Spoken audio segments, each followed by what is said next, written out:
Hello everybody. So today, there's a couple of things I want to talk about. For starters, I was downloading Rufus, but uh for starters, you may be seeing I'm actually running Windows 10, which I guess you could say that. I'm going to explain that situation in just a moment. And I'm gonna play a clip I recorded the other day. Um, But first, I wanted to explain Steam dropping Windows 7. I just saw this the other day when they first announced it. We're going to go on Steam's website. As of January 1st, 2024, Steam will officially stop supporting the Windows 7, 8, and 8.1 operating systems. After that date, the Steam client will no longer run on those versions of Windows. In order to continue running Steam and any games or other products purchased through Steam, users will need to update to a more recent version of Windows. For starters, my thoughts on this, for starters, of course we're saying, oh, this change is required as core features and Steam rely on an embedded version of Chrome. But guess what? If, for starters, if they were to use Firefox, I mean, okay, I get it. If they don't want to, they could do something where they maintain it on by themselves, but I get that costs money. But can't they just use Firefox? Because obviously, Firefox Firefox has no intention of supporting dropping Windows 7. So why don't they just use a Firefox? I mean, I obviously understand the store. And also another thing, I know just like with XP and Vista, after of course they force updates. So after the next update after January 1st, 2024,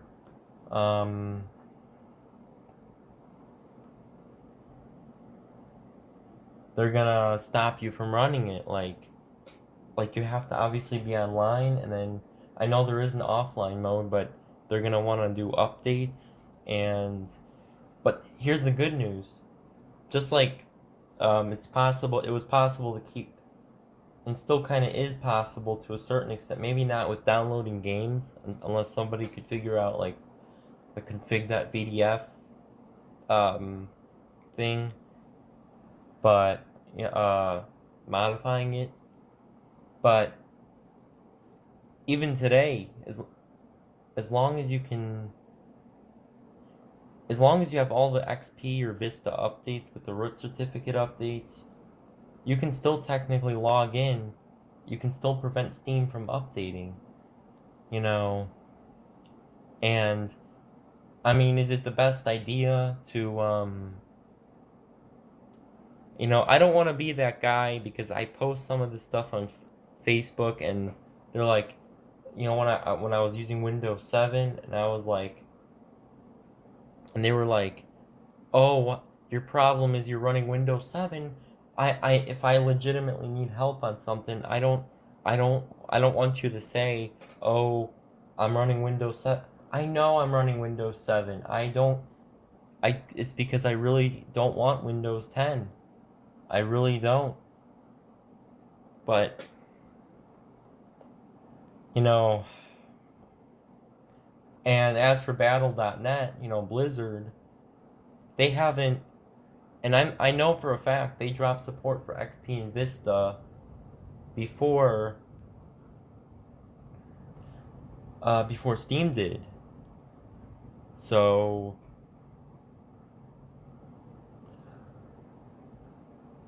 I don't know. It's only a matter of time. I figure, and then so yeah, that's that. And then as for me running Windows 10, for starters, you notice no Cortana.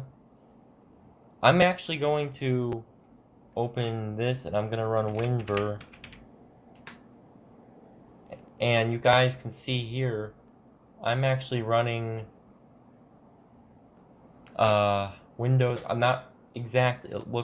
Obviously it looks like Windows 10, but I figured I would put something like Windows 10. I figure I already have my laptop, which is my old Dell laptop, running Windows 7 and stuff. But I mean, I still encourage you guys, keep pushing getting Windows 7 on modern hardware, because I still like the idea, but like the reason I'm doing this, it's not even because I exactly need like the most up-to-date software and stuff.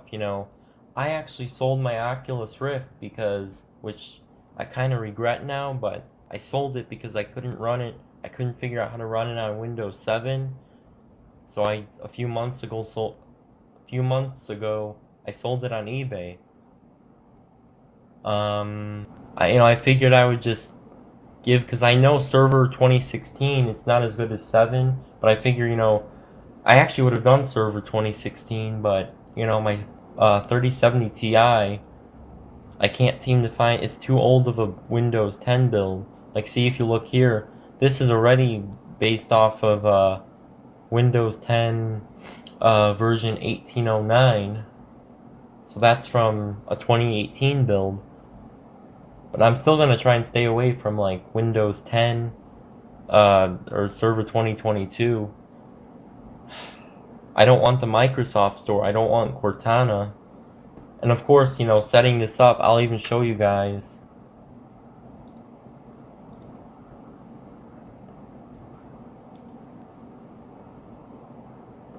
Here, you notice it says it's activated. And I know I have my I have my wallpaper engine, but I can tell you guys right now, normally when you first install Server 2019 or anything like that, it's going to say something about an evaluation period. I actually went through a KMS server to activate Windows. I don't want to get too specific because, knowing the way YouTube is,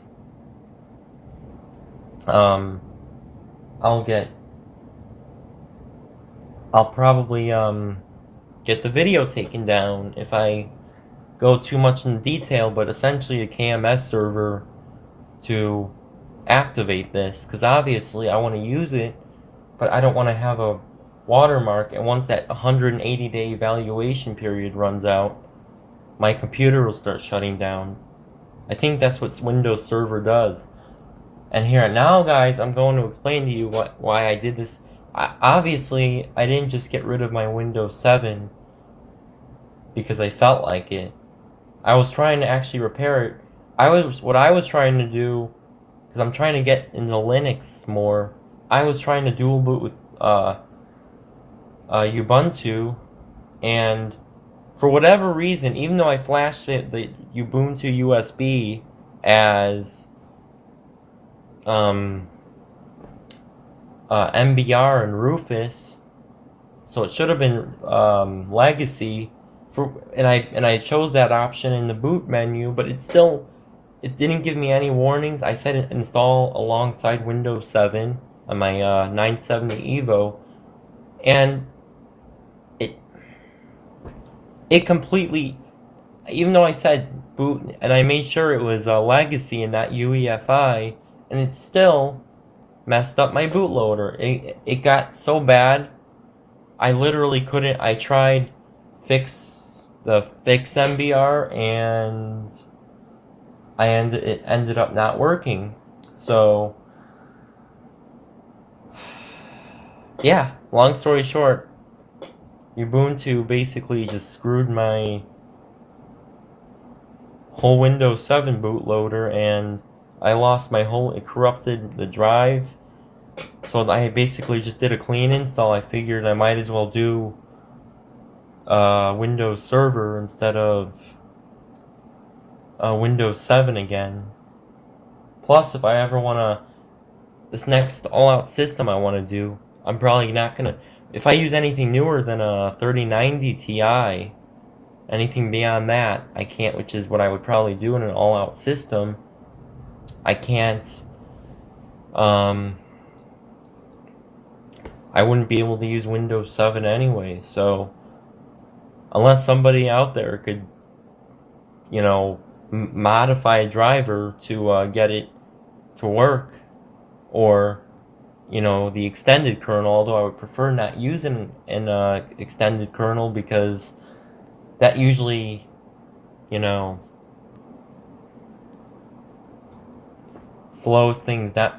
It slows it down, and it could make your operating system unstable, especially if which usually involves modding system files, and it makes it even less secure. So, I mean, I figure I might as well just. So, anyways, I guess I'll just play the video of what was going on at the time, and I'll be back to you guys in just a minute. So enjoy. Oh my god.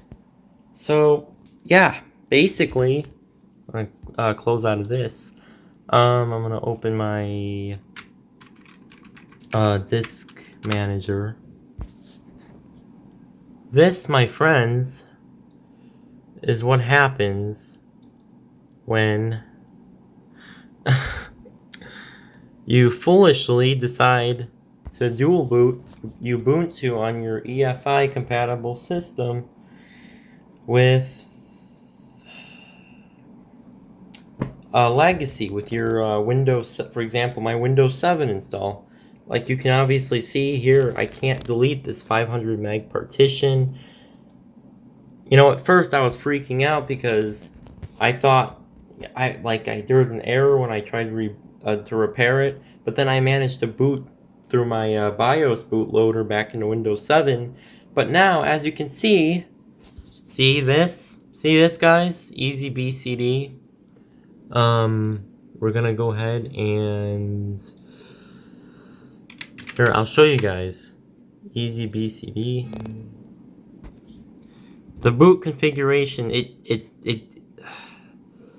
basically can't find it, and my bootloader, it's completely screwed. MS config. That's all good. But look, boot.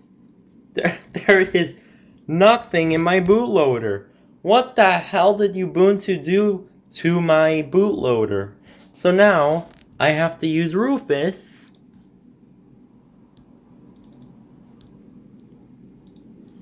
to,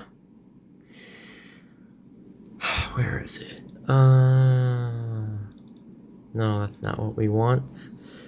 That's not even close to what we want. Let me just see here. I am so annoyed right now. Yeah, I have to go Simplex update packs. Here it is. Master boot record. Yes. Okay, now we gotta wait for my USB drive to flash.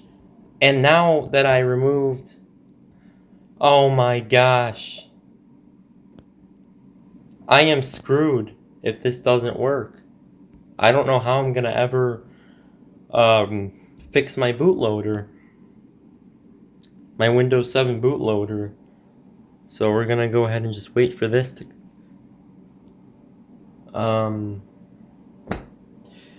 do its thing, and I will be back with you guys in just a second once this finishes. It's going pretty quick, but let's pause it for just a second. Alright, so guys, it just finished, and okay, now I gotta close out of a couple of things. Wallpaper engine, all this, and we're gonna go ahead and reboot into the Windows 7. Oh man, Windows 7 USB I just did. I think. What is this anyway? It says preparing to configure Windows. Maybe I just ran the SFC scan now. Maybe it actually did something. I guess it would make sense if it needed a reboot, but the whole point is Ubuntu is caused me a whole. Long story short is, guys, don't, please, I'm begging you, don't ever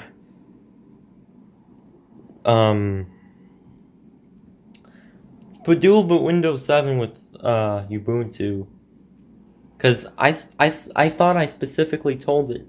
I flashed the USB of Ubuntu with MBR for legacy support, and it did UEFI anyway for whatever.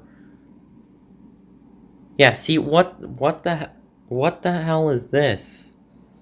Yeah, so I guess I am going to have to. I'm gonna have to Control-Delete, and we're gonna have to do F8 because, oh my gosh, it really. I hope I can delete that partition now. Again, I may have to boot to a Windows 10 live USB just to fix that. Because I do not want to have to reinstall Windows 7 again. What happens if we just boot to a regular, no such partition? Okay, so I guess that means we are booting to the... I am screwed. And it's getting late, so...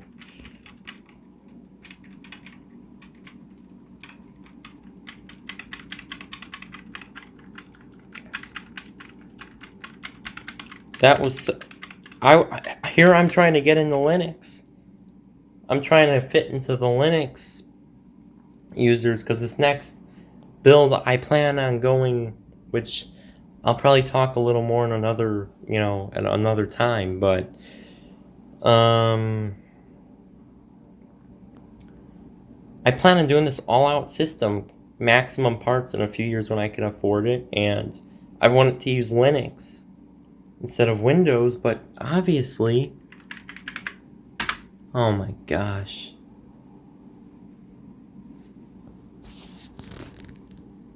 This is unbelievable. If it's gonna be like, well, I guess to be fair, it would be, just by its Linux by itself exclusively, just a single Linux distribution install, and it doesn't usually take this long for the Windows 7 loader to load up, so this is just interesting. Well, it's getting there, I guess, but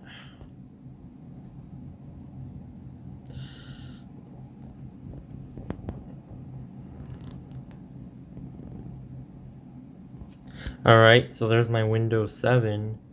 Thank you, Simplex Update Pack, for making my life so much easier, but what happens if we repair our computer? See, this is the exact error I got. The version of System Recovery Options is not compatible with the version of Windows. It's not even recognizing my Windows 7 install. So I don't know what the hell I'm gonna do. Unless I do not have a recovery disk. So,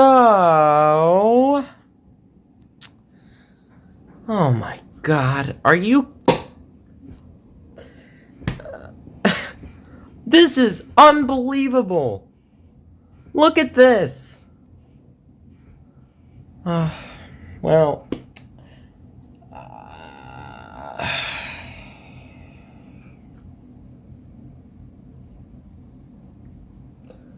Man, I don't know. The thing is, my, I don't know, could possibly manually fixing the bootloader work via command prompt. So anyways, guys, yeah, that was a huge ordeal. Obviously, when it first happened, my blood, as you just saw, I was I was really pissed off. My blood pressure was going up. Now I learned my lesson. Don't ever dual boot, especially with Linux. That doesn't mean Linux is bad. Although Ubuntu did have a bunch of bloatware, which I didn't really like, but, I would like to get more into Linux, but that's just that's unacceptable, especially for a modern version to just, I tell it to boot in the legacy, and it boots in the UEFI. Anyway, it boots using UEFI anyway. So,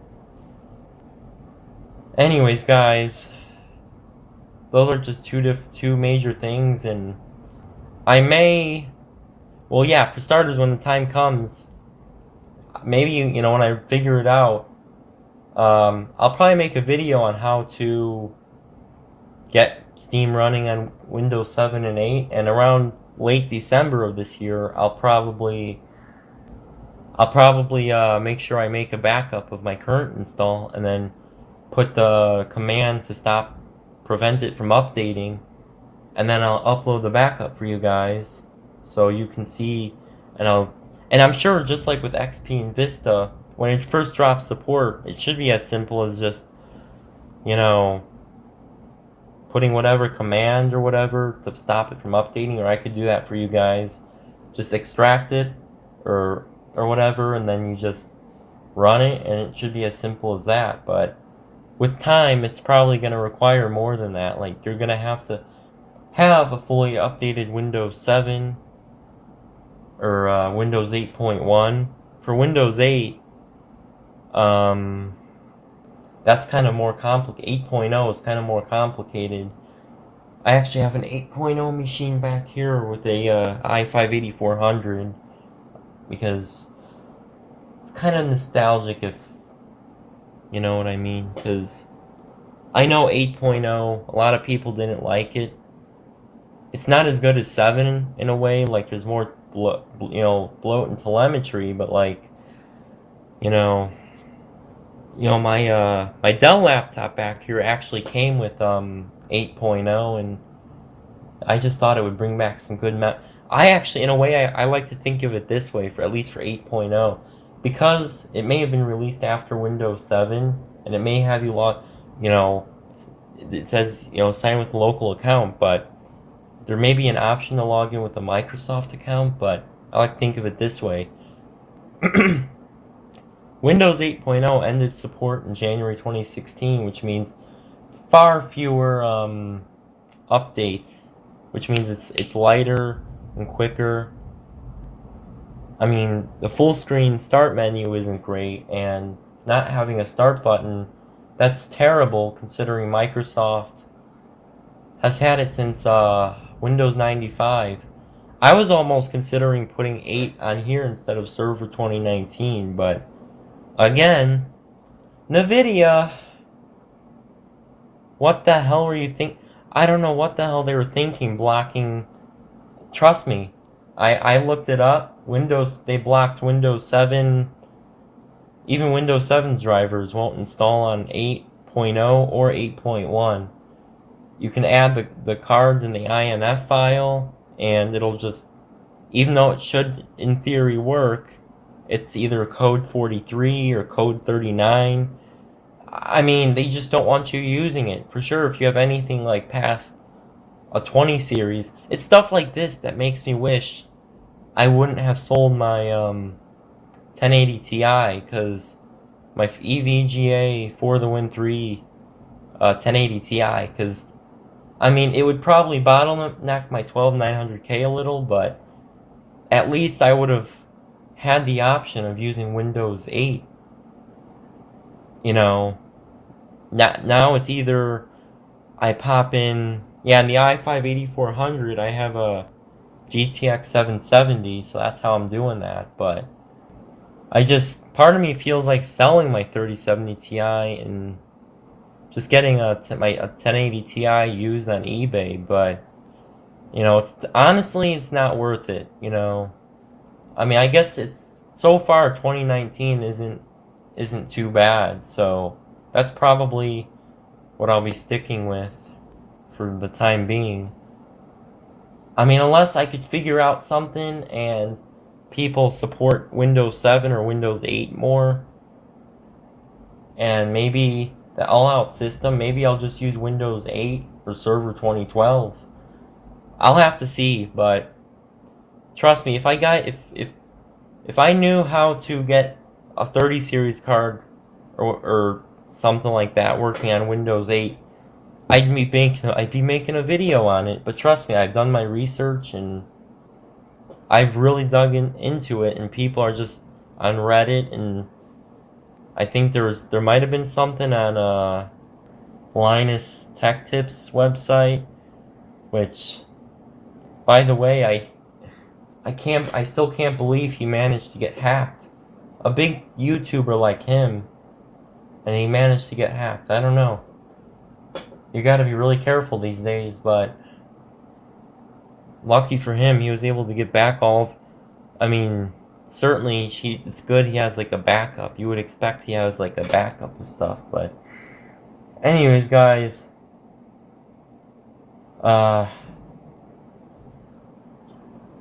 thank you so much for watching, and I will see you guys in the next video. So, goodbye, everybody.